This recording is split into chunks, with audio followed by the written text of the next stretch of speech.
Teams just started to figure us out. Yeah. We've been running deep ever since Pete got there. It's play action, run the ball, go deep. Team just said we just not gonna let y'all go deep. So start taking that away, playing cover two. They figured us out, he said. Well, late last night, it was reported the Seahawks hired Rams pass game coordinator Shane Waldron as their new offensive coordinator.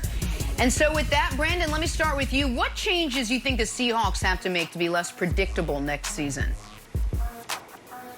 Well, first, Jenna, that was my first time ever meeting DK in person. And this dude is huge.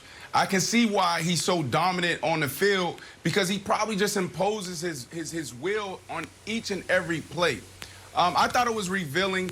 No, I wouldn't say revealing. I think it was more validating for him to say what he said, because everybody knows that. Like, everybody knows what the Seattle Seahawks does, and this is why why I wanted to talk about this a couple weeks ago. Like, Pete Carroll was in an interesting space. He could have potentially botched this whole Russell Wilson era.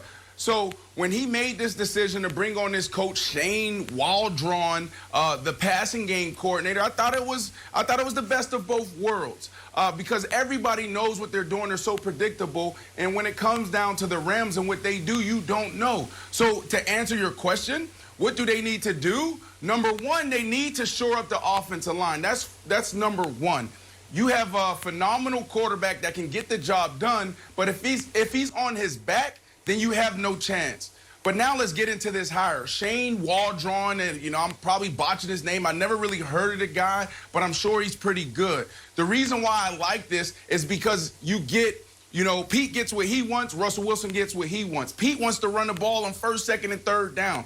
That's not going to be the winning recipe moving forward. But when you look at the Rams and break down what they've done when they've been successful and playing at an extremely high level, they've ran the ball. They disguised their passing game like, oh, yeah, we're a team to throw it around. No, they're not. Go back to 2018 when they went to the Super Bowl. I think they led the league in rushing. This year, they were on track to be one of the best rushing teams until they start imploding towards the end. This is a team that relies heavily on the run game, so you get that. And Russell Wilson is a guy that wants to get outside the pocket. This offense that the Rams have, and what Shane is probably going to bring over, the run game and passing game marries. They're going to get Russell Wilson out the pocket. He'll be able to go bombs away, but they also have some RPOs. They have a quick game. They have screen game. They have everything you want. So when you look at what DK said, Nick, this is why it's so validating, because everybody knew what they were going to do. Run the ball and then take shots. And now you can't do that anymore. So I absolutely like this if Pete Carroll gets out the way and let this guy work.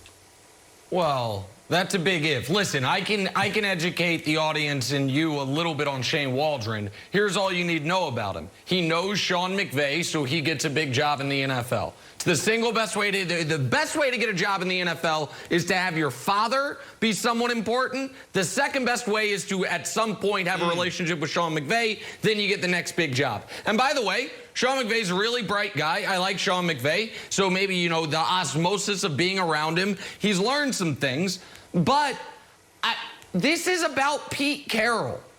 And this is about how Pete Carroll thinks you are supposed to win football games, which is don't take chances, run the ball, have it close, win it in the fourth quarter, which is absolutely how you're supposed to win football games.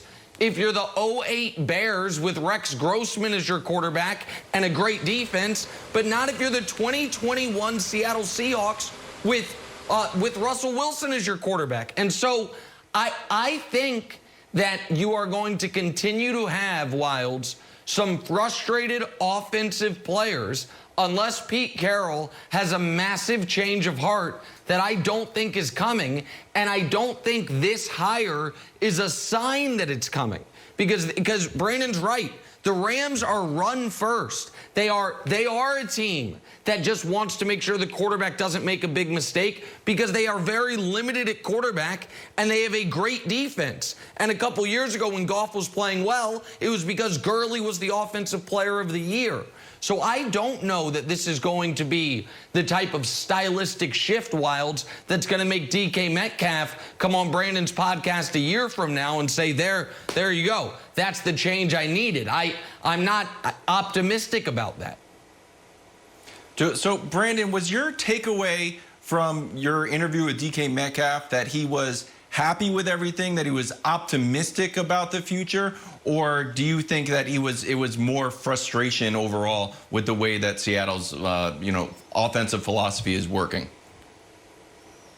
Yeah, I think everybody in that building, even Pete Carroll, is frustrated and trying to figure it out. You have Pete Carroll, like Nick said, is stuck in his ways, and then you have players like DK Metcalf, Russell Wilson, Tyler Lockett, who's sitting like, what are we going to do next? We know we have everything we need in this locker room. So when you look at this situation and you have Shane, who is the passing game coordinator from the Rams, I think I like their offense. I like their approach. And then they have Coach Mike Mularkey, who I was with the New York Giants and in Seattle. He's phenomenal. They love him in the run game. So that's probably going to be their run game coordinator, even if they don't give him the title. But when I was there, he was implementing our entire run game. And the run game was phenomenal. Absolutely love it. So now you bring these two together, and it makes sense for DK Metcalf.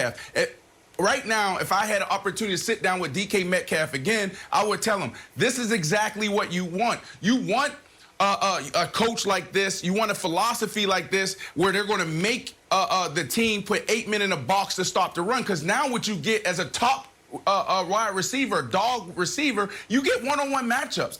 I wanted to play with Adrian Peterson. I wanted to be in a run-first offense that made sense, that was smart, that was sophisticated, knowing that, okay, we got DK Metcalf on the backside on first down. We want to run the ball, but I like this matchup better because he's one-on-one. So let's give him the opportunity because he gives us the best opportunity to win a game. So if they do a good job with DK Metcalf at the X, backside of the field, when it's one-on-one, taking advantage of those matchups, this offense could be extremely lethal, Nick and Jenna. Yep, certainly.